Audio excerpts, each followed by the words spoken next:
तो सबसे पहली बात तो यह है कि 700 साल से ये मस्जिद है और यहां पर नमाज अदा की जा रही है। दूसरी बात यह है कि ये क्यों कह रहा हूं मैं, इसलिए कि ये वक्फ बाय डेडिकेशन है और इसको धार के उस वक्त के अर्सवाइल स्टेट ने इसको मुसलमानों के लिए दिया और वहां पर मस्जिद में नमाज पढ़ रहे हैं। दूसरा पॉइंट यह है कि 1904 में कलेक्टर ने इसको रिलिंक्विश किया और वो एक्ट था सेक्शन 4 एंड 13 ऑफ 1904 एक्ट। तीसरा बात यह है जो आपको समझने की जरूरत है, जो हम पे उंगली उठा रहे हैं, धार स्टेट गजीट है 1935 का, उसमें यह बताया गया है कि ये जगह मस्जिद है और गवर्नमेंट ने इसको रिलिंक्विश किया, गार्डियनशिप से मुस्लिम कम्युनिटी को दिया और फिर 1985 में ऑफिशियल गजीट एंट्री नंबर 62 में उस वक्त के 1954 एक्ट के तहत, वो बंद करो भाई, 1954 एक्ट के तहत ये वक्फ की गजीट भी है। पांचवी बात यह है कि ये प्लेसेस ऑफ वर्शिप एक्ट के भी खिलाफ है। 1991 प्लेस ऑफ वर्शिप क्या बोलता है सेक्शन 4 उसका, कि जो मस्जिद का, मंदिर का, गुरुद्वारे का या बौद्ध धर्म के जो भी जिस धर्म जो 15 अगस्त 1947 की थी उसको चेंज नहीं किया जा सकता। छठी बात यह है कि एएसआई का कानून है जो ये कहता है कि आप किसी भी प्लेस ऑफ वर्शिप के नेचर और कैरेक्टर को चेंज नहीं कर सकते।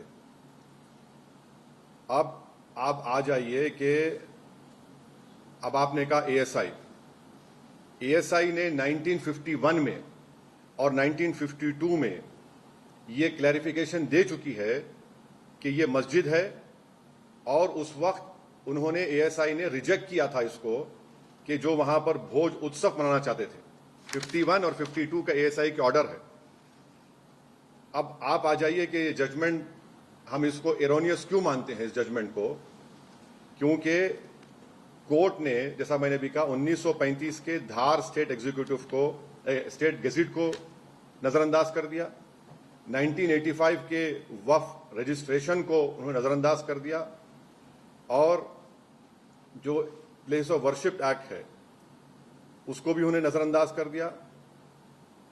और साथ ही साथ ये जो आर्गुमेंट है, कोर्ट ने उसको भी कबूल नहीं किया कि 1935 की नोटिफिकेशन को, जो लॉ था उस वक्त under article 372 of the constitution of India, ये लॉ था उस वक्त, और उन्होंने सिर्फ उसको बोला कि ये मियर एडमिनिस्ट्रेटिव अरेंजमेंट। ये क्या बात है?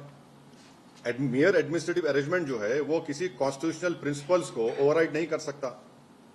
और एक और वजह है ये फैसला जो एरोनियस और गलत है, मुस्लिम साइड ने ये आर्ग्यू किया था कि जो पीआईएल दाखिल की गई थी रिट पिटीशन में, उन्होंने डिस्प्यूटेड क्वेश्चन ऑफ फैक्ट उठाए जो आर्टिकल 226 में नहीं लिए जा सकते, क्योंकि एक्स्ट्राऑर्डिनरी जुरिसडिक्शन जो होता है आर्टिकल 226 में, कोर्ट एक ऑर्डर पास नहीं कर सकता डिक्लेरेशन ऑफ पोजेशन और टाइटल के ऊपर।